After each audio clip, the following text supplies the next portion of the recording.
What if I told you the Supreme Court just changed how gun laws are judged in America, forever? Not a small tweak, a complete rewrite of the rules. And the effects? They're already shaking the entire country. Today, we're breaking down the landmark case, New York State Rifle and Pistol Association versus Bruin. This decision isn't just another legal ruling, it's redefining how the Second Amendment is understood, especially when it comes to carrying guns in public. And trust me, this affects everyone, not just gun owners.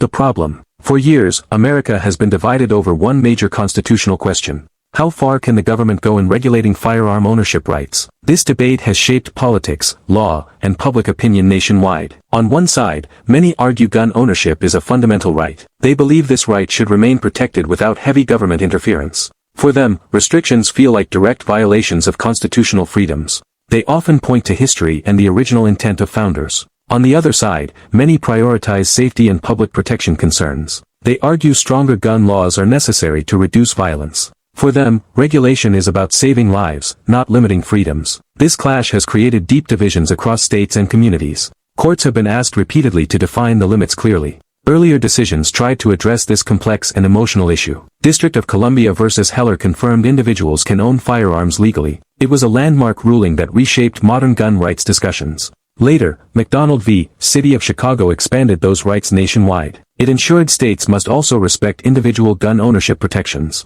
However, both decisions left key questions about regulation unanswered. They confirmed rights but did not define limits of restrictions clearly. This created confusion among lawmakers, courts, and everyday citizens alike. Different states began interpreting these rights in very different ways. Some introduced strict laws, while others kept regulations relatively loose. This inconsistency made legal challenges more frequent across the country. People questioned what laws were truly constitutional under existing rulings. That uncertainty set the stage for a major Supreme Court decision. What the court changed. The New York State Rifle and Pistol Association versus Bruin decision introduced a major shift in legal interpretation. It changed how courts evaluate gun laws across the United States. This ruling replaced the previous method used in many lower courts. Before, judges balanced public safety against individual constitutional rights. Now, that balancing approach is no longer the main test.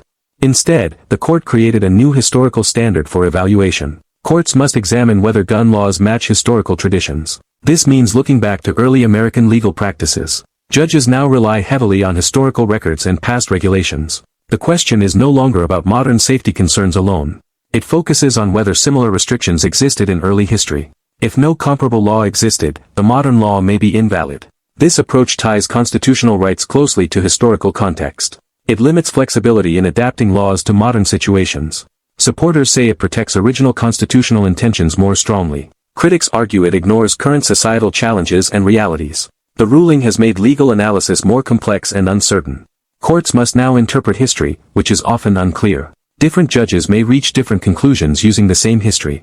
This could lead to inconsistent rulings across different states. Many existing gun laws are now being challenged in courts. Lawmakers must carefully consider history when drafting new laws. This decision reshapes the future of gun regulation debates. It also increases the importance of historical legal research. Overall, it marks one of the biggest shifts in gun law analysis. The big impact. So what happens now after this major Supreme Court ruling change? This is exactly where things start becoming much more intense quickly. States with stricter gun laws are now facing serious legal pressure. Many of these laws are being challenged in courts across America. Gun rights groups are filing lawsuits using the new Bruin standard. They argue certain restrictions are not rooted in historical tradition. This argument is now central in many ongoing legal battles. Concealed carry restrictions may begin weakening in several states soon. Permits that were once hard to obtain could become easier now. Some states may be forced to revise their existing gun laws. Others might resist and defend their laws in higher courts. This creates a legal tug-of-war between states and federal rulings. New gun control laws will now be harder to pass legally. Lawmakers must ensure laws align with historical firearm regulations. This requirement makes drafting new policies far more complicated today. We are already witnessing a wave of lawsuits across the country. Courts are receiving more cases than ever related to gun laws. Some laws have already been struck down under this new standard. Others are still under review as judges study historical records. This process takes time and often leads to conflicting outcomes.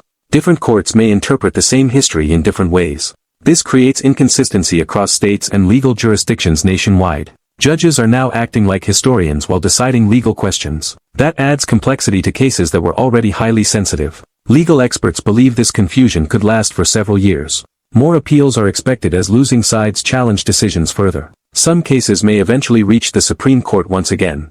Public debate around gun rights is also becoming more intense. Political pressure is increasing as both sides push their agendas.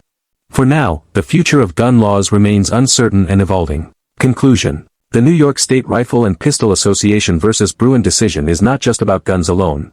It represents a broader shift in how constitutional rights are understood. This ruling changes the framework used to interpret the Second Amendment today. It moves focus away from modern concerns toward historical traditions. This means courts must now rely heavily on past legal practices. The decision highlights how history plays a key role in law. It raises important questions about interpreting rights in modern society. Some believe this approach protects original constitutional intent strongly. Others argue it limits flexibility needed in changing times. The ruling shows how legal interpretation can evolve over time. It also demonstrates the power of the Supreme Court decisions. This case will influence future rulings beyond gun laws as well. It may affect how other constitutional rights are analyzed in courts. Legal experts are closely watching its long-term implications now. Lawmakers must also adjust their approach to creating new regulations. This decision could shape policy debates for many years ahead. It reflects ongoing tension between tradition and modern needs. The impact will likely extend into multiple areas of law. Ultimately, it is about how a nation defines its rights, and how those rights are preserved or limited over time.